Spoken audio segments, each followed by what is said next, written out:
착수금처럼 돈을 국가에 상납을 해야 돼요.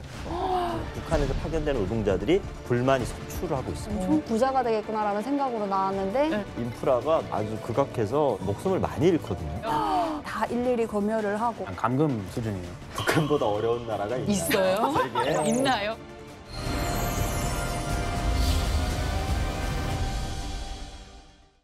북한의 실상을 마주봅니다. 페이스북. 자, 오늘도 고퀄리티 북한 이야기를 풀어주실 분들을 모셨습니다. 북한 이탈 주민 남인희 씨, 박유성 씨, 그리고 북한 경제 전문가인 최은주 박사님입니다. 네, 안녕하세요. 세종연구소에서 북한 경제를 연구하고 있는 최은주라고 합니다. 어서 오십시오. 자, 오늘은 이런 얘기를 한번 해보려고 해요. 최근에 가장 뜨거운 이슈는 무엇보다 북한의 러시아 파병이죠. 네. 최근에 유성 씨가 러시아 파병 관련해서 뭐 설문조사인가요? 그걸 돌리시던데. 저희가 이제 북한연구소 국제활동팀에서 북한 파견을 좀 막기 위해서 이제 국내에 있는 많은 사람들한테 좀 알리고 또 러시아 대사관 앞에 가서 저희가 자그마하게 이제 시위도 하고 있거든요. 그러니까요. 네, 그래서 어떻게 해서든 목소리를 좀 내서 파병을 저지를 좀 시키려고 여러 가지로 노력하고 있습니다. 좋은 일을 하고 네, 있네요. 의미 있는 행동을 하고 계세요. 많은 동참 부탁드립니다, 여러분. 시위 어디 지역에서 하나요? 러시아 대사관 앞에서 저희가 이제 캠페인을 좀 기획을 하고 있고 설문조사로 많은 분들한테 참여를 좀 이끌어내고 있습니다. 그렇습니다. 이런 만큼 북한의 러시아 파병은 국제사회의 뜨거운 이슈입니다. 근데 이게 왜 문제가 되냐면 북한이 전쟁으로 돈을 버는 게 아니냐. 외화벌이를 그렇죠. 본격화하는 게 아니냐가 핵심이죠. 그렇죠. 그래서 오늘은 북한의 위험한 외화벌이에 대해서 이야기를 해보도록 하겠습니다.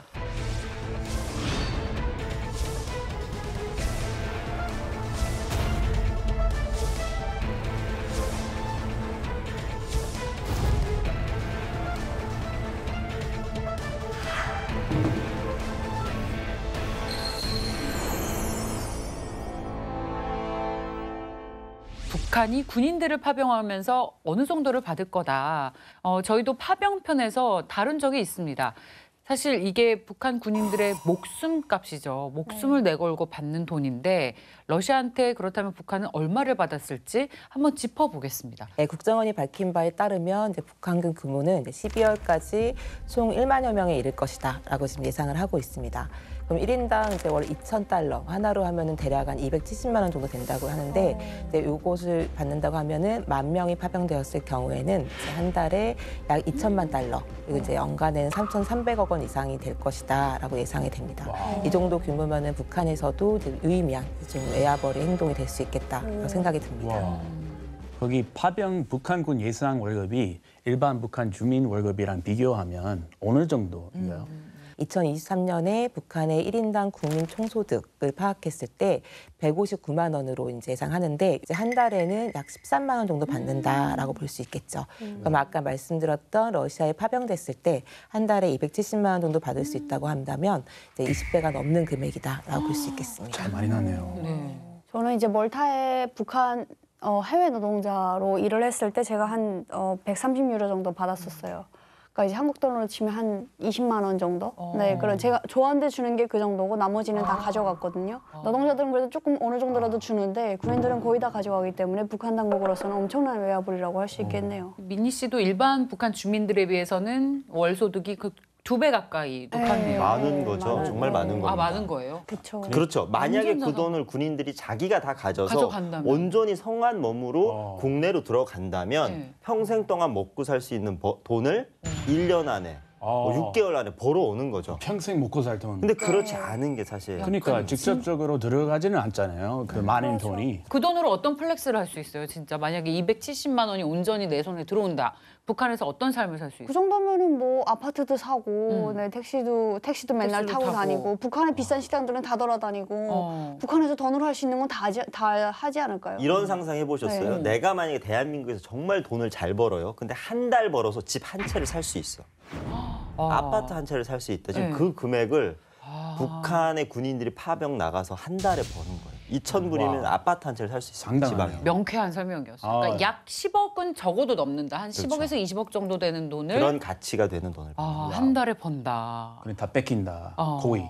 알려진 바에 따르면 북한에서 러시아에 파견된 해외 노동자들의 경우 한 달에 대략 한 700불을 받는다라고 한다면 그중에 한 400불에서 450불 정도는 회사 운영비라고 하는 명목으로 내야 되고 그리고 또 대략 200불 정도는 당비나 아니면 국가 납부금 형태로 지불을 하고 나면 실제로 이제 본인이 손에 쥘 수 있는 것은 50불에서 한 150불 정도 된다라고 하는 게 이제 북한 이탈 주민들의 인터뷰에서 좀 확인이 된 바가 있어요. 자신이 받는 임금의 10 내지 30% 정도만 실제로 수령할 수 있다라고 좀 파악이 되고 나머지 부분들은 이제 뭐 국가 계획금 아니면 이제 경비 명목으로 이제 국가가 가져가고 있는 것으로 이제 볼 수 있겠습니다. 저 같은 경우에는 몰타에 가면은 400에서 500유로, 일 잘하면 500유로를 준다 그랬었어요. 유럽이라서 그렇게 많이 주나 생각을 했고 그렇게 1년만 벌면 6,000유로잖아요. 그 3년 벌면은 내가 많이 써도 10,000유로는 가져가겠구나 생각하고 내가 엄청 부자가 되겠구나라는 생각으로 나왔는데 정작 나오니까 한 130유로 정도밖에 안 줬고 보통 해외로 나가는 사람들이 그거는 다 인지를 하고 나가요. 7대 3으로 해서 7을 북한 정권이고 3이 노동자가 가져간다. 충성의 외화벌이 어쨌든 당자금으로 들어간다 이렇게 알고 있거든요. 그래서 그걸 염두에 두고 나와요. 30이라도 받겠다, 30%라도 받겠다 해서 나오는데 사상들이 좀 악독하게 되면은 그것마저도 다 이것저것 명목하에 다 떼고 막 10%밖에 안 되고 외국인 노동자들은 훨씬 많이 받는데 나보다 일을 적게 해도 그래서 그런 생각에 이제 탈북까지 이어지게 됐는데 혹시 네. 외화벌이 해야 되니까 월급은 현금으로 현찰로 받아요? 네, 월급은 현찰로 받죠. 100%? 네, 현찰로 이제 주는데 애초에 저희한테 개별적으로 주는 게 아니라 그냥 북한 책임자한테 주면 그 책임자가 저희한테 개별적으로 주는 방식이었기 때문에 저는 애초에 내가 얼마를 받을 수 있는 사람인지도 몰랐고 그냥 주면 주는 대로 받아가지고 그 사장이 몰타 정부랑 합의해서 하는 거예요? 아니면 불법 몰래 하는 거예요? 그 북한 사정은 몰래 하는 거죠. 몰타 정부한테 그게 들키면 이제 그거는 안 되기 때문에 노동법에 반하는 거잖아요. 그렇죠. 몰래 다 하는 거죠. 이제 서류는 다 이제 제대로 받는 것처럼 다 사인을 해요. 네, 근데 얼마인지는 모르고. 얼마 전에 중국에서 북한 노동자들이 데모를 시위를 했잖아요. 그것도 본인들이 파견을 나와서 미니 씨처럼 나 한 달에 200불씩 받는다고 생각했는데 정작 받는 거는 100불밖에 안 돼. 그래서 그 안에서 왜 우리한테 돈을 안 주냐면서 3개월 동안 시위를 한 사례가 있어요. 북한에서 파견되는 노동자들이 불만이 속출을 하고 있습니다. 엄청나죠. 네. 불만이 진심이 많군요. 나왔어요. 옛날에 그 기억이 나왔어요. 저희는 살짝 3개월에 한 번씩 월급을 줬거든요. 그래서 이게 불만이 쌓여서 뭔가 조직적인 행동으로 갈 것 같으면 월급을 줬어요. 네, 거기서 이제 그러다 사람들이 다 도망갈 것 같으니까 그런 걸로 좀 달래기를 줬는데 러시아에 나갔다가 작년에 온 사람들 이야기를 들어보니까 거기는 3년 동안을 안 주고 너 북한에 들어갈 때 내가 다 줄게. 장부상으로만 기록을 해놓고 그래서 내가 어느 정도 나는 한 7,000달러 정도 가지고 가겠지라고 생각을 했는데 마지막에 이것저것 다 제하고 보니까 2,000~3,000달러도 안 된다는 거예요. 그래가지고 그것마저도 안 줘서 그것마저도 북한에 들어가서 줄게 하고 또 안 주는 사상도 있대요. 그래서 막 칼부림도 나고 그런 적도 있다고 하더라고요. 이게 근데 그러니까 어제 오늘 일이 아닙니다. 이제 북한은 80년대, 70년대부터 러시아에다가 이제 그 벌목공들을 보냈거든요. 근데 그때는 돈을 안 줬어요. 지금처럼 다 장부에 줬고 돈을 조국으로 송금한다라고 이제 노동자들한테 얘기했습니다. 그래서 7년, 8년씩 일했던 노동자들이 나와 보니까 가족들한테 돈이 하나도 안 간 거예요. 그게 지금 계속 이어지고 오는 거예요. 중간에 북한은. 갈아치는군요. 이 얘기를 들어보니까 이런 어려운 북한의 경제 상황들이 젊은이들을 전장으로 몰아넣었나. 그러니까 전쟁에 한번 참전을 하고 나오면 큰 돈을 벌 수 있지 않을까라는 기대감도 있었나? 그러니까 북한 속담에 이런 게 있어요. 밭을 하나 늘리기보다는 집에 이불 하나 덜어라. 이런 말이 있어요. 그래서 이런 연장선으로 사실 우리 집이 어렵기 때문에 내가 하나 감으로써 집에 이불 하나 던다는 마음으로 군대에 자진 입대를 해서 많이 갑니다. 근데 이제 러시아에 가서 돈을 벌 수 있다고 하니까 군인들이 좀 더 참여를 할 의사들이 많아질 게 아닌가. 그렇게 좀 추측을 하고 있어요. 그래서 이제 북한의 경제 상황에 대해서 이제 알아볼 수 있는 방법은 여러 가지가 있는데 이제 지금 일단은 식량 가격들이 상당히 빠르게 높아지고 있고 이 높아진 수준이 떨어지지 않고 있는 부분들이 보여지고 있습니다. 그래서 가장 최근인 11월 기준으로 했을 때 쌀 가격이 1kg당 7,700원을 기록하고 있는데 이거는 2017년 5월 이후에 가장 높은 가격입니다. 부식으로 많이 활용하는 옥수수 가격도 많이 올라서 지금 1kg당 3,600원을 이제 기록하고 있는 걸로 보여지는데 이제 아무래도 이렇게 이제 식량 가격을 중심으로 해서 물가가 상승하고 있으면 주민들의 생활이 이제 어려워질 수밖에 없겠다라고 예상할 수 있겠죠. 북한에서는 쌀 가격이 정말 초미의 어떤 관심사였어요. 네, 제가 경제 활동을 직접 하지 않음에도 불구하고 늘 엄마가 쌀 걱정을 하고 있었고 그렇구나. 제가 이제 요리사로 일을 하면서 받았던 생활비 명목으로 받았던 게 한 2,400원? 네, 그 정도였거든요. 네. 생활비가 2,400원인데 쌀 1kg이 7,000원이면은 그렇죠. 그러니까 이 월급으로 진짜 쌀도 그래서 못 못 산다는 말이 나오는 게 그러니까. 괜히 나오는 말이 아닌 거예요. 그래서 이제 뇌물을 받고 팔 수 있는 자재를 빼돌릴 수 있는 사람은 자재를 빼돌려서 또 살아가고 그럴 수밖에 없는 것 같아요. 사실 세계 경제가 다 어렵잖아요, 지금. 그리고 특히나 환율이 엄청나게 치닫고 있는데 사실 이렇게 환율이 올라가면 북한 경제도 어려울 수밖에 없거든요.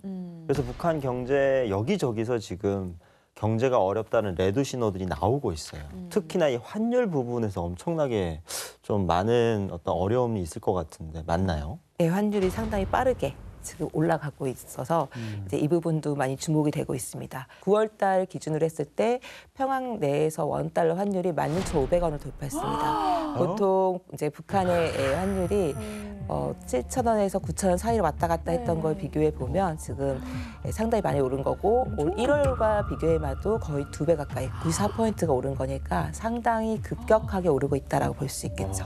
어마어마한 인플레이션 아닌가요? 그만큼 이제 북한의 화폐가 가치가 없다. 없는 거죠. 네, 그렇게 볼 수 있겠죠. 이 환율 수준이 1,400원 선이에요. 너무 이미 너무 비싼데 북한 어마어마한 수준이에요. 왜 그렇게 환율이 오른 거예요? 그러게요. 이제 두 가지인데 국제사회가 이제 하고 있는 제재 그리고 코로나 사태라고 한 두 가지 다 볼 수 있습니다.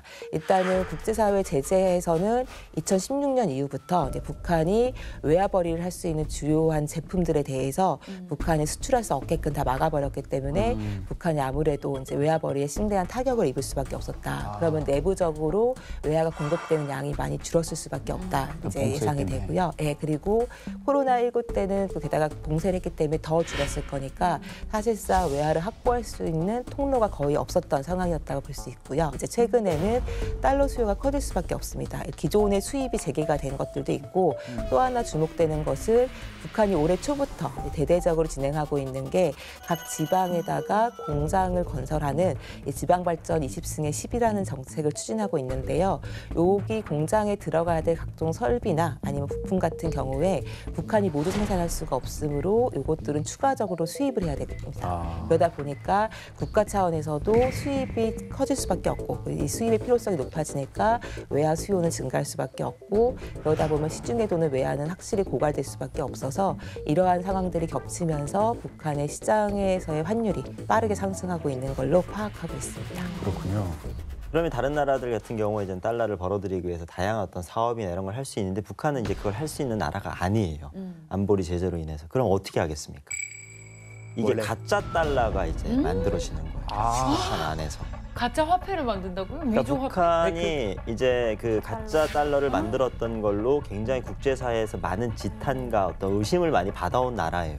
근데 이제 그런 가짜 달러들이 국제사회로 퍼져나가기도 하고 이게 자국 내에서 유포되다 보면 주민들도 이제 달러를 한두 장씩 돈 댔고 그러니까 이제 환전상들한테 이제 바꿉니다.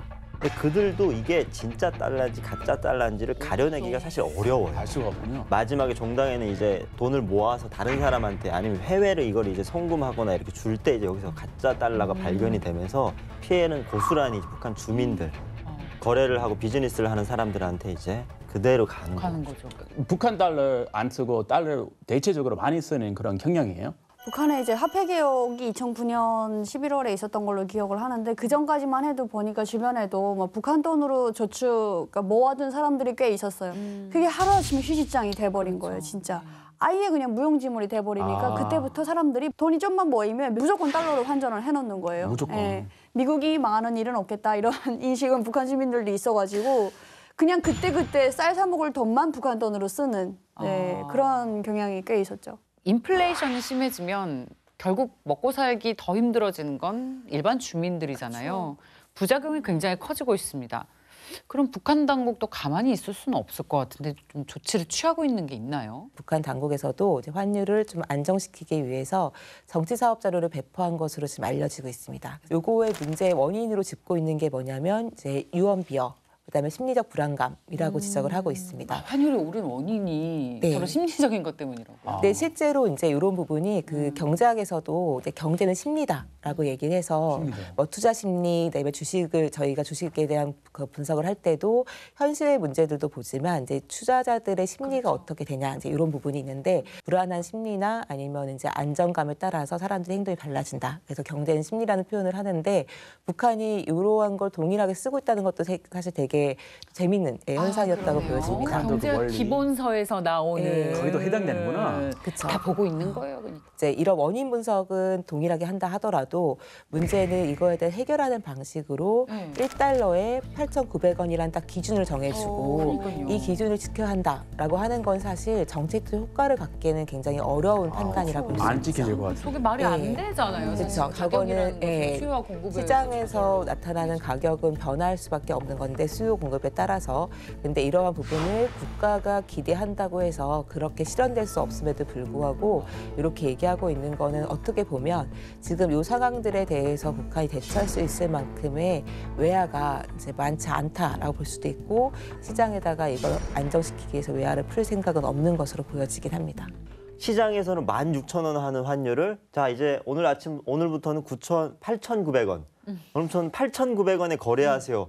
이렇게 정책을 하고 사람들한테 얘기를 하는 것 자체가 너무나도 말이 안 되는 어불성설이고 말이 안 또 되죠. 이렇게 하려면 국가에서 달러를 풀어서 그 정도의 사람들이 수요를 좀 낮춰야 그게 이제 가격을 진화할 수 있겠는데 어떻게 보면 방법을 택하는 게 아니라 그냥 어떤 방을 내걸어서 사람들한테 들으라고만 하는 게 너무 참담하고 가슴 아픈 현실인 것 같아요. 중국 돈도 있잖아요. 네. 중국 돈보다 미국 돈을 더 선호하나요? 그게 이제 국경 쪽에서는 중국 돈을 많이 쓰셨다고 해요. 근데 저는 평양에서는 중국 돈을 거의 본 적이 없어요. 역시 달러로만 평양 여자 남인이. 그랬던 것 같아요. 네. 아 그리고 어땠어요? 이제 가치를 놓고 봤을 때 달러 한 장이면 인민폐라고 하는 돈이 이제 뭐 5-6장이 됩니다. 그러면 일단 이동을 할 때도 달러가 훨씬 편하고 그리고 이제 북한은 운행을 신뢰를 못하기 때문에 개인들이 다 현금을 가지고 있어요. 그럼 이제 부피가 많고 양이 많으면 어디에다가 이제 숨겨놓거나 하기에는 이제 인민폐보다는 이제 달러가 훨씬 편하고 좋죠. 네, 그래서 북한 같은 경우에도 이제 이렇게 현재를 어떻게 해결할 것인가 하는 정치 사업 자료까지 배포했지만 여전히 이제 환율이 고공행진을 하면서 이제 북한에서도 이런 환율을 안정화시키기 위해서 통제와 단속을 강화하는 모습을 좀 보이고 있는 걸로 전해지고 있습니다. 그래서 시장에서 주민들이 물건을 이제 구매할 때 외화를 사용하는 경우에는 단속을 하고 있는 걸로 알려지고 있고 단속하시는 분들한테 적발이 되면 물건과 돈을 모두 몰수당하고 있기 때문에 상인들 같은 경우에도 아무래도 좀 더 음성적으로 이루어지고 있다라고 볼 수 있겠죠. 이 북한의 외화 부족 현상이 이 정도면 만성화된 것 같아요. 그리고 2009년에 화폐 개혁이 실패로 돌아가면서 정책 실패로 인한 주민들의 어떤 불신도 더 커졌고요. 이 내부 경제 상황이 계속 안 좋아지는 게 다 이유가 있는 것 같습니다. 그럼 북한은 이 부족한 외화를 어떻게 충당하고 있는 거예요? 네, 그게 이제 저희 오늘 얘기의 시작이었던 이제 북한의 해외 노동자들의 역할이라고 볼 수 있습니다. 그래서 북한이 지금 무역부로 통해서는 사실 수출은 많이 못하고 수입은 지속하고 있기 때문에 상당한 무역 적자가 발생을 하고 있어서 부족한 외화를 벌기 위해선 다른 방식들을 쓸 수밖에 없는데 대표적인 것 중에 하나가 이제 해외 노동자들을 파견해서 이제 그분들이 벌어들인 수입의 일부를 국가가 계속적으로 수취해서 그걸로 이제 부족한 외화를 충당하고 있는 것으로 월급 떼서가는 거예요? 보여집니다. 수입의 대부분을. 네, 그래서 대략 한 10만 명 정도 되는 것으로 지금 파악을 하고 있고 북한 인권백서 2016에 따르면 북한이 당 자금을 마련하기 위해서 1년에 1만 명씩 해외에 파견하라고 하는 지침이 내려졌었고 이제 이러한 방침에 따라서 27개 국가로 이제 인력 송출이 이루어졌다라는 증언을 이제 수록한 바가 있어서 북한에서 이런 해외 노동자 파견은 이제 북한 외화벌이의 주요 이제 하나의 방법으로 인식하고 있던 것으로 보여지고 또 이 과정에서 이제 북한 정권에 이제 가져왔던 외화 소득이 수익이 연간 한 5억 달러, 한국 돈으로 하면 5천억 정도 되는 것으로 추정하고 있습니다. 자, 이 외화벌이를 위해서 북한 노동자들이 주로 파견되는 나라는 어디예요? 예, 아무래도 인접 국가들 아니면은 이제 북한하고 비슷하거나 상대적으로 좀 더 어려운 국가들이 가능성이 높겠죠. 북한보다 어려운 나라가 있나요? 있어요? 세계에? 있나요, 아니, 교수님? 그게 너무 알고 있습니까? 싶습니다. 190개 국가 중에 북한보다 어려운 나라가 있다고요? 아, 진짜 교수님? 있나요? 네, 북한의 GNI로 비교해 봤을 때 북한의 GNI보다도 좀 더 낮은 국가들이 이제 주로 아프리카 국가들이죠. 네, 존재를 하긴 합니다. 거긴 자유가 자유라도 있잖아요. 있죠. 그리고 이제 아프리카 국가들 같은 경우에는 이제 그 북한과 우호적인 관계들이 좀 있어요. 과거 김일성 시대 때 아프리카 국가들에게 상당히 많은 지원도 해주고 또 파견도 많이 했었고 또 초청도 많이 했어서 그래서 아프리카 국가들 같은 경우에는 아무래도 북한이 좀 더 우호적인 측면들이 있습니다.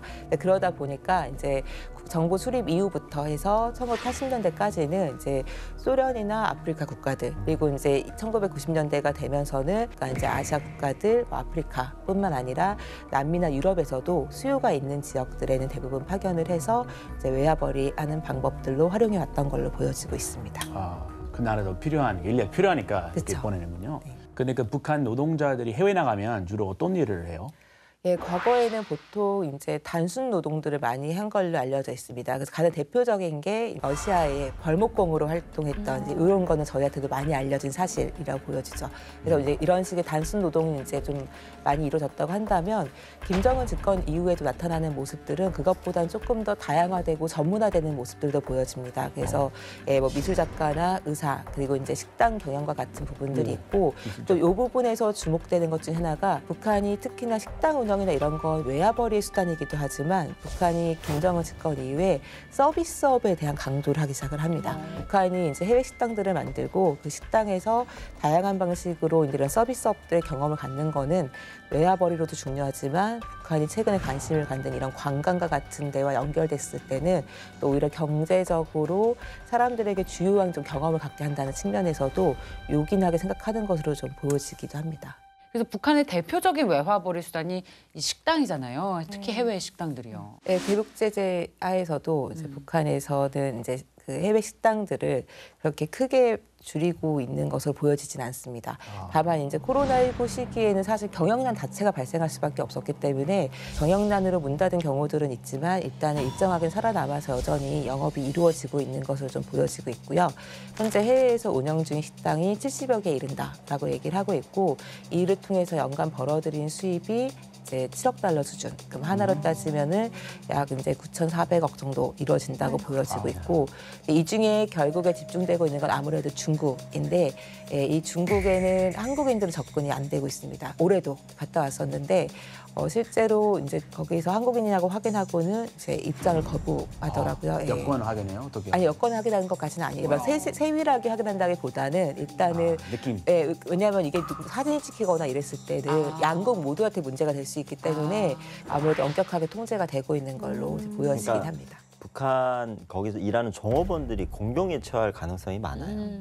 이제 그 사람들은 남쪽 사람들이랑 이야기를 나눴거나 접촉을 했다는 이유로 생활 총알을 또 엄청 받고 교육을 많이 받아요. 그래서 아싸리 그냥 차단하는 게 그분들한테는 좀 편한 게 아닌가. 제가 얼마 전에 접한 기사가 너무 보고 깜짝 제가 눈을 의심을 했어요. 북한에서 의료진을 아프리카에 파견한다라는 기사를 봤거든요. 북한의 의사들이나 의료 이 인프라가 너무나도 수준이 떨어지고 아주 극악해서 사람들이 정말 목숨을 많이 잃거든요. 그래요. 의료 사고가 많군요. 의료 사고, 후의사가 이제 사람을 이제 대신해서 치료해주고 이런 사건들이 많고 그리고 의사가 사람을 치료해서 그 치료로 인해서 벌어지는 후차적인 면들은 의사가 책임을 안 져요. 근데 이런 사람들이 아프리카에 나가서 다른 나라 사람들을 치료한다? 저는 이 기사를 보고 정말 깜짝 놀랐고 이걸 당장 멈춰야 된다고 생각해요. 아프리카에서. 일단 좀 다른 말로 하지만 혹시 마취가 있어요? 북한에 수술하면? 있죠. 마취를 근데 하고 수술 받아본 적이 있어요? 네. 그래요? 저는 이제 수술을 받았는데 째야 되는 상황이 있었어요. 근데 마취가 없어요. 그래서 이제 사람들이 사람을 잡고 생사를 짭니다. 이건 뭐 다른 얘기긴 한데 북한에서도 요즘 성형 수술이 많이 일어나고 있고 그래요? 쌍꺼풀 수술이 유행이에요. 진짜요? 그것도 그냥 찢어요? 근데 그냥 찢어요. 그래서 피눈물이 압구정 그냥 안 찢어요. 거짓말하지 마세요. 이건 지방마다 차이가 있는 것 같아요. 제가 평양에서 쌍꺼풀 수술을 하고 왔거든요. 평양에서 쌍꺼풀 수술을 하고 왔거든요. 했어요. 진짜 경험자. 아 그거 평양산이구나. 아니에요. 와서 다시 재수술을 했어요. 아웃포인트로 잘하네. 다시 재수술을 했어요. 강남산이 박근호 한번 하고 여기 가서 한 번. 네, 여기 와서 다시 재수술을 2차 했는데 얘기하고. 마취는 받았는데 수술이 굉장히 좀 그래가지고 처음에 한국에 와서 갔을 때 성형외과 갔는데 대체 이건 어디서 만든 눈이냐는 눈을 바라보시더라고요 의사분께서. 평양에서 한 쌍꺼풀 수술하고 있어서 근데 마취는 해요 그래도. 네, 그래서 일단 그 북한의 의료 상황은 상당히 열악한 것은 이제 이미 알려진 바가 있고 WHO나 아니면 유엔 산하 기관들에서 북한과 이제 이런 보건의료 협력을 했던 경험을 갖고 있는 분들을 좀 뵐 기회가 있었는데 실제로 이제 북한의 보건의료 시설이 상당히 열악하고 또 뿐만 아니라 이제 전력이 안정적 공급이 안 되기 때문에 그런 부분에서 사실 장기 치료 같은 건 상당히 어렵다라고 얘기를 합니다. 보건의료 핵심에서 가장 문제되는 거는 의료기구, 의료 시설 거기에 더해서 이제 의약품이나 장비들이 다 같이 문제가 되고 있는데 조금 의아했던 게 뭐냐면 거기에 비해서 의사들의 실력은 나쁘지 않다라고 얘기를 했었습니다.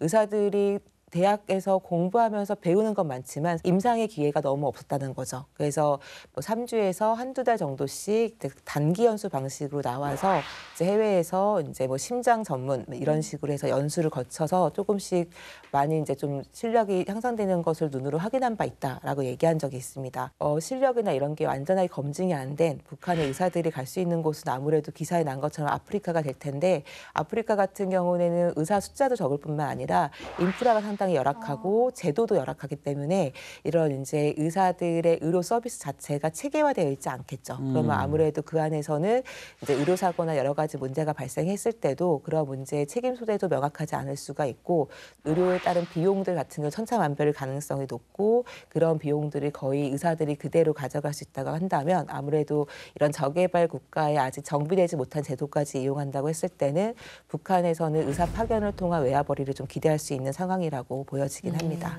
한국에도 지금 의사로 이제 아프리카에 가셨다가 오신 분들이 있거든요. 북한의 평양의 중앙병원에서 근무하기보다는 오히려 이런 쪽으로 이렇게 파견되는 쪽으로 가려고 더 내물을 거이고 근데 이게 돈이 되는 게 저는 3년 가는데 한 5천 달러가 목표였거든요. 근데 의사들은 3년 정도 가면은 한 2, 30만 달러 벌어와요. 아프리카에서 네. 많이 보는 거죠. 2, 30만 달러면 북한에서 엄청난 돈이잖아요. 그래서 의사들은 되게 많이 나가려고 하는 걸로. 근데 뭐 식당도 있고 여러 가지가 있지만 또 요즘에 아마 가장 제일 큰 외화벌이는 사이버 해킹이 아니지 않을까 싶습니다. 그래서 얼마 전에 발표했던 이제 국가안보전략연구원에서 관련 보고서를 공개했는데요. 대북 제재가 이제 강화된 게 2017년부터라고 볼 수 있는데 외화벌이 하는 거에서 합법적인 것이 아닌 불법을 벌어들인 것 대략 63억 달러에 이르는 것으로 지금 추정을 하고 있습니다.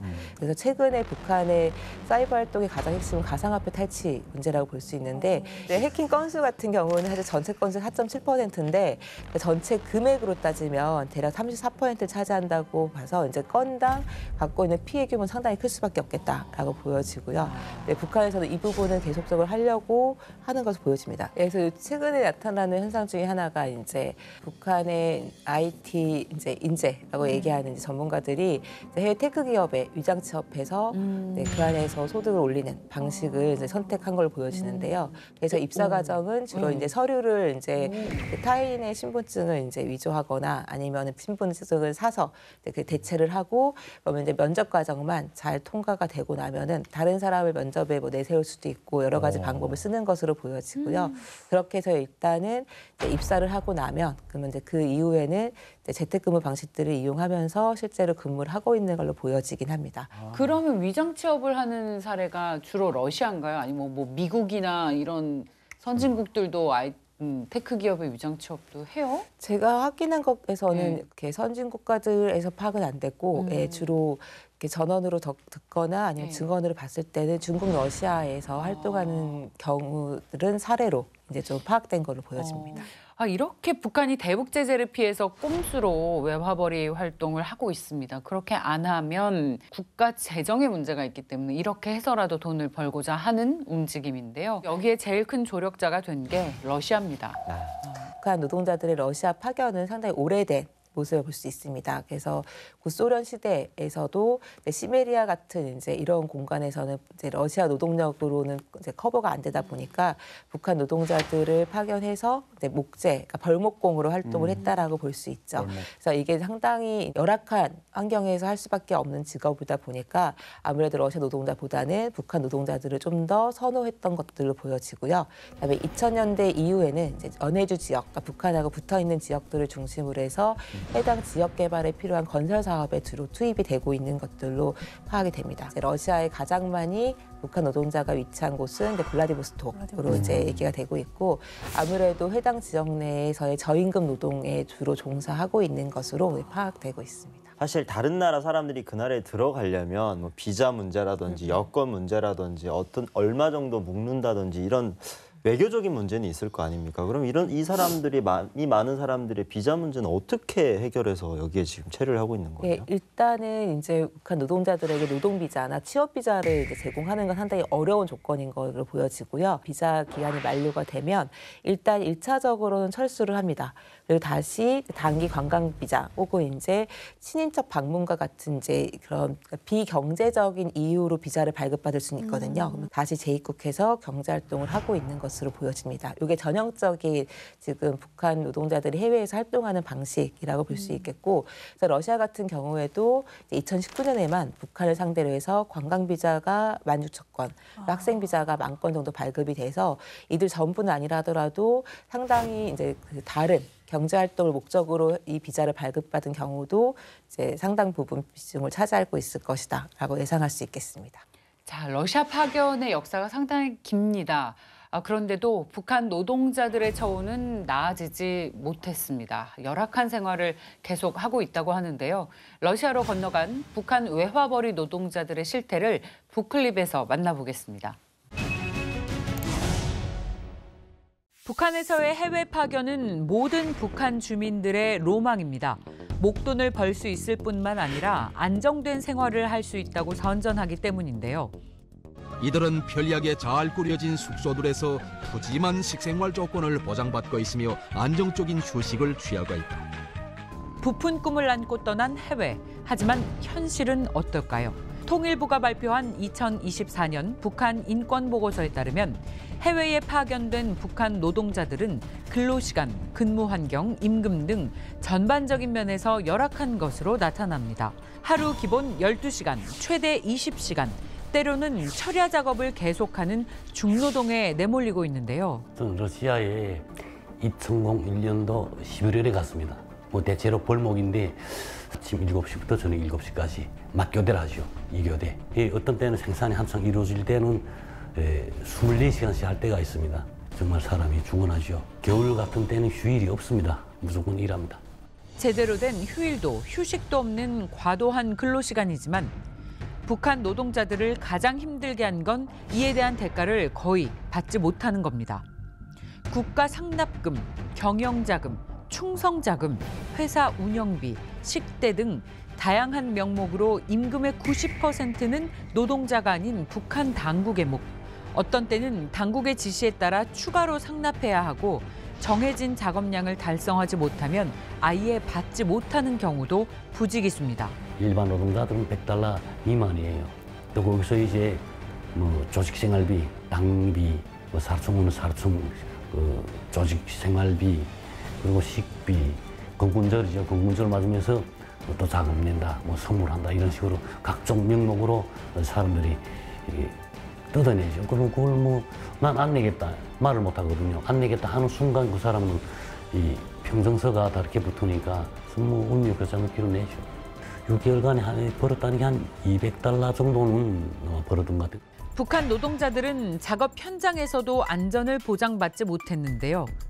안전장비가 없어요. 벌목공이 오직 거기서 내준 거니 안전모밖에 없어요. 나무가 돌면서 깔려 죽은 사람들도 있고 갈고리한테 맞아서 머리통이 깨지는 사람, 다양한 형태로 사고가 나죠. 영하 50도인 러시아에서 제대로 된 장비는 물론 방한복 한 벌조차 지급되지 않았습니다. 거기서 오직 준 거는 겨울용 신발하고 동복 한 벌밖에 없거든요. 근데 그 동복 한 벌을 가지고 겨울을 나지 못해요. 다 깨지고 이 세줄한테 완전히 해지기 때문에 그래서 또 그걸 또 자체로 사이고요. 생활 환경도 열악하긴 마찬가지입니다. 대부분의 노동자들은 임시 숙소로 마련된 컨테이너를 사용하는데요. 컨테이너 하나에 최소 6명, 많게는 10명. 이 많은 인원이 비좁고 비위생적인 공간에서 생활합니다. 그 양쪽에 침대를 내고 가운데 난로를 놓고 난로 옆에는 항상 눈이 가득 차 있죠. 눈이 있어야 그것을 녹여서 음료수도 하고 빨래도 하고 난로에다 밥을 해서는 이 침대 위에서 그냥 밥을 먹고 이 공간이 구분되어 있지 않아요. 그러니까 화장실 같은 건 이 컨테이너에서 약 한 10m, 15m 떨어진 야외에 하나 만들어 놓죠. 산중 생활이 짐승 생활이죠. 혹한 추위에 고립된 만큼 자급자족까지 해야 하는데요. 이 같은 환경에서는 노동자가 작업 중 다친다 해도 제대로 된 치료조차 받기 힘듭니다. 사업소로 파견된 북한 의사를 찾아가도 의료 장비나 의약품이 부족하기 때문입니다. 내장이 좋지 않다, 내가 뭐 어떻게 나쁘다, 뭐 이렇게 쭉 말하면 처방전 이제 병원에 가서 어떠한 약을 사서 쓰라. 그래서 그게 끝이에요. 그런데 심하게 들어가서 뭐 심장병만 나거나 이 나무한테 머리도 맞을 수 있잖아요. 머리를 맞거나 이런 사람들은 무조건 기국이에요. 왜냐하면 러시아 측 병원이 입원해서 이 치료를 받아야 하기 때문에 이 제소 림업 대표부에서 돈을 지불해줘야 됩니다. 병원에. 그러니까 이런 사람들은 오히려 빚지죠. 병 걸려서 일을 못하고 뭐 식비도 못 내고 남의 돈 꺼서 쓰고 또 기국까지 하게 되니까 이래저래 다 손해죠. 병만 나 손해, 돈은 못 벌어 손해, 빚져서 손해. 그런 경우들이 허다합니다. 북한의 감시와 통제, 해외에서도 예외가 아닙니다. 노동자들의 대화를 감시하고 휴대전화는 불시 검문하며 간단한 외출도 제한하는데요. 심지어 여권도 관리자에게 제출하기 때문에 완전히 고립된 생활을 해야 합니다. 어쨌든 스파이가 있다 해도 내 주위에 누가 있는지 몰라요. 이 모임 장소에서는 극히 말을 아끼죠. 통제와 감시는 철저하게 이루어지고 또 외출도 마음대로 못하고 외출하는 경우는 딱 보이지런한테 이야기해야 돼요. 그 보이지런이 승인 하에 나가야 되고 만약 내가 무단 외출을 하고 하면 담배 한 갑이라도 찔러줘야 이 보이지런이 그래서 입을 닫고 가만히 있지요. 친구가 없어요. 그렇게 야박하게 만들어놨어요. 가족을 생각하는 마음으로 반인도적인 강제노동과 갖은 수모를 전부 견뎠지만 돌아온 건 무일푼이라는 사실. 그것은 지옥입니다. 그건 해외 파견이 아니라 그건 지옥, 즉 감옥 생활이나 같습니다. 북한 노동자들에게 행해진 강제노동이 충성심으로 탈바꿈된 현실. 하지만 이는 엄연한 현대판 노예와 다름없는 인권 탄압입니다. 저도 이제 몰타에서 해외 노동자로 일하다 보니까 저걸 보면 너무나도 이해가 가고 공감이 되는 것 같아요. 저도 도착하자마자 이제 여권을 뺏기고 핸드폰도 소지할 수 없었고 그다음에 가족과의 어떤 그 연락은 서신 거래로만 했었는데 그것마저도 가운데서 보위원이 다 일일이 검열을 하고 또 산책 갈 때도 저희는 4명 이상에서 무조건 가야 되고 서로가 서로를 감시하게끔 항상 그렇게 살았었거든요. 일하는 게 아니고 그냥 감금 수준이에요. 그렇죠. 이제 지금은 제가 크리스랑 이렇게 너무나 자유롭게 이야기하고 있지만 몰타에서는 이렇게 외국인하고 한 5분 이상 얘기하면은 바로 이제 보위원이 얘기를 해요. 외국인하고 왜 얘기하냐. 외국인하고 절대 얘기하지 말아라. 그것마저도 안 되는 거죠. 북한이 해외 노동자들을 본인들의 이속을 채우려고 파견을 하지만 파견하는 사람들을 믿지를 못해요. 얼마나 정정궁궁하길래 저렇게까지 하냐. 심지어 파견 전에는 아무나 갈 수 없어요. 이제 남은희 씨처럼 해외 나가서 이제 일을 하시는 사람들은 출신 배경을 일단 다 봅니다. 그래서 이들이 얼마 정도의 국가에 충성을 했는지 아버지와 할아버지 때도 좀 체크를 하고 나서 그럼 이 사람들은 가기 전에 일단 착수금처럼 돈을 국가에 상납을 해야 돼요. 그러니까 뇌물을 먼저 주는 거죠. 그렇게 해서 어렵게 해서 해외에 나와서 이제 돈 한 번 좀 벌어보자라고 일을 하는데 그 돈도 사람들한테 강제로 압수하고 또 이런 자유도 안 주니까 일할 수가 없는 거죠. 그러니까 남인이처럼 이렇게 한국으로 오시는 거잖아요. 유수영 씨도 파견할 수 있다는 그런 거 알고 있었어요? 아니면 자격이 됐어요? 그 북한 계실 때? 이게 북한에는 해외 노동자 파견이 좀 시대의 흐름이 있습니다. 이제 러시아에 예전에 벌목공으로 나가는 사람들은 북한 안에서 죽어도 아깝지 않은 사람들을 모아서 내보냈어요. 굉장히 위험한 일입니다. 나가서 사건 사고가 많아서 돌아가시는 분들 많고 근데 90년대 북한이 어려워지면서 권세가 역전이 된 거예요. 너도 나도 이제 해외 노동을 파견을 나가고 싶다라고 이제 바뀐 거예요. 지금에서 북한에선 저 같은 사람들은 해외 파견이 될 수 없는 조건이죠. 저 같은 사람이 어떤 사람이에요? 사상 때문에. 출신 배경이 너무 안 좋은 쪽인 거죠. 러시아는 사람이 계속 필요하고 네. 북한은 외화가 필요하고 또 서로 욕망이 맞아 떨어져서 악마의 거래가 이루어질 거죠. 특히 이제 그 러시아에서 북한 노동자들을 선호한다는 얘기는 상당히 오래전부터 나오고 있는데 가장 중요한 것이 두 가지인 것 같아요. 일단은 성실하다. 그리고 두 번째는 관리 통제가 잘 된다. 그래서 이제 문제를 일으키지 않기 때문에 북한 노동자들 선호하고 북한 입장에서는 그걸 통해서 외화벌이를 기대할 수 있으니까 서로의 이해관계가 맞아떨어졌다라고 볼 수 있고 그래서 국정원에서 파악하기로도 올해 러시아에 파견된 북한 노동자의 규모를 대략 4천여 명 정도로 파악하고 있고 월급은 $800 정도 수준으로 지금 추정했습니다. 더 걱정이 되는 게 있어요. 그 젤렌스키 우크라이나 대통령이 러시아가 북한 노동자들을 러시아 안에 드론 생산 공장에 배치해서 외화벌이를 하는데 근데 동시에 기술을 배우게 할 거다라는 전망이 나와서 이게 좀 걱정스럽습니다.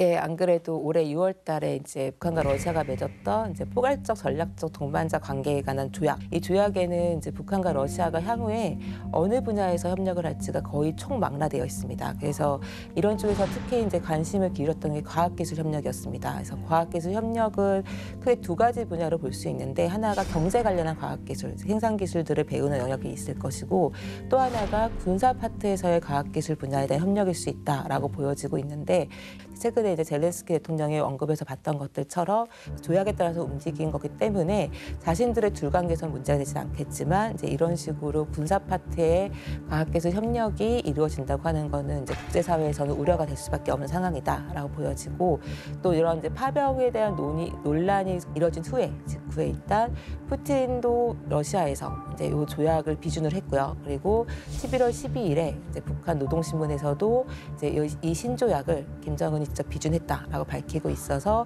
사실상 이제 이 비준된 것을 상호 이제 교환만 되면 사실상 이제 이것은 양국에서 법적 효력을 갖는 주요한 조약으로 이제 자리 잡을 것으로 보여집니다. 그러면 이걸 바탕으로 해서 북러 관계는 아무래도 좀 더 밀착도가 빠르게 진행될 것으로 보여지겠죠. 여기저기서 정말 러시아와 북한의 어떤 불법적인 거래들이 막 나타나고 있는데 정말 모르쇠로 일관하고 있잖아요. 이런 정말 빼도 박도 못할 증거를 이렇게 딱 들이밀어야 되는데 참 안타깝다는 생각이 드네요. 아무래도 지리적으로도 인접해 있다 보니까 네. 이제 다른 나라나 다른 지역에서 좀 이렇게 관찰해서 확인하기가 상당히 어렵고 그러다 보니 증거보다는 주로 추정을 하거나 아니면 이제 증언들을 통해서 확보되는 경우가 대부분 많은데 그런 것 중에 하나가 아까 잠깐 언급한 거 있는 것들처럼 이제 북한의 사람들이 어떻게 러시아를 어떤 명목으로 가서 실제로 어떤 활동을 하는가이겠죠. 그래서 최근에도 이제 올해 7월부터 9월 이 시기는 러시아의 푸틴 대통령이 북한을 방문한 직후죠. 이제 이 시기에 학업을 목적으로 해서 이제 방문한 인원이 3,700여 명으로 예상이 되고 있습니다. 그럼 이제 이거는 이제 북한과 러시아 관계 안에서는 2010년 이후에 최대 규모라고 볼 수 있는데 그중에 상당수가 외화벌이를 위해서 경제 활동을 목적으로 파견됐을 가능성도 존재한다라고 염두에 둘 필요가 있습니다. 파급 아니라 외화벌이. 그러니까 국제사회에 보여주기에도 그렇게 나쁜 이미지는 아니잖아요. 북한의 학생들이 학업 비자로 러시아에 이제 체류를 한다. 그럼 이제 배움의 목적이겠지만 사실 그러면 참 좋겠지만 사실 북한이 실질적으로 하고 있는 것들은 뭐 스파이 활동, 경제 활동, 뭐 다양한 어떤 북한의 무기를 배워갈 수 있는 그런 거를 사실 학업 비자라는 어떤 명분 아래서 이제 러시아에서 수많은 불법적인 일들을 행해지고 있고 정말 명확한 것은 그 어떤 방법이 됐던 북한 사람들이 북한의 젊은이들이 러시아로 지금 가고 있다라는 거는 뭐 누가 봐도 명확한 사실이라는 거는 거기에는 아무도 이를 달 수가 없을 것 같아요.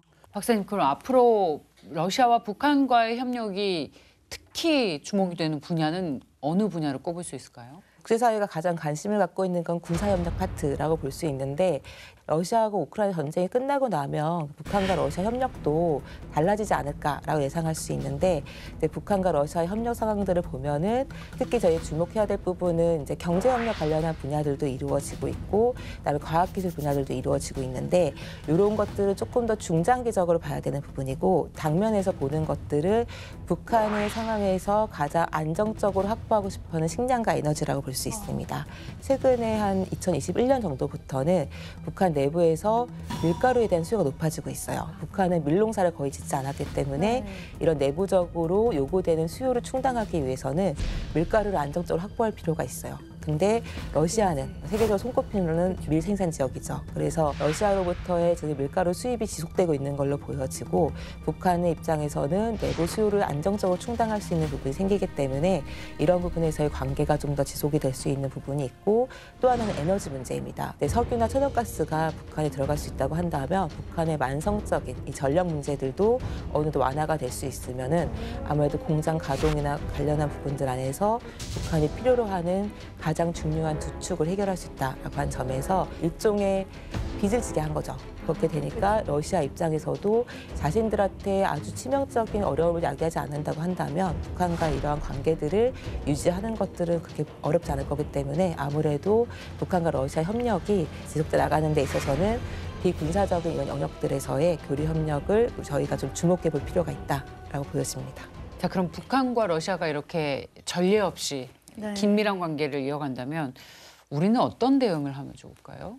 네, 이게 가장 어려운 문제이긴 한데 지금 또 국제사회가 너무 빠르게 바뀌고 있고 이제 과거처럼 현상적으로 어떤 나라들 사이의 사이가 좋았다 나빴다 문제가 아니라 국제사회 구조가 바뀐다라는 평가들이 있을 만큼 복잡한 상황인데 이런 상황에서는 각 국가가 중요하게 생각해야 되는 것은 국방과 외교 모두라고 생각이 듭니다. 그래서 저희가 어느 나라와 관계를 맺던 그 관계에서 갈등 국면이 나타날 수 있기 때문에 강한 국방은 항상 전제가 될 수 있지만 국방만으로는 모든 문제를 풀 수는 없겠죠. 그러면 이제 상대방의 상황과 그 상황 의중 그리고 그들의 의견들을 파악하고 어떻게 하면 우리의 이익에 맞게 그들과 이제 논의해 나갈 것인가의 대화의 틀도 만들어낼 필요가 있다라고 보여지고요.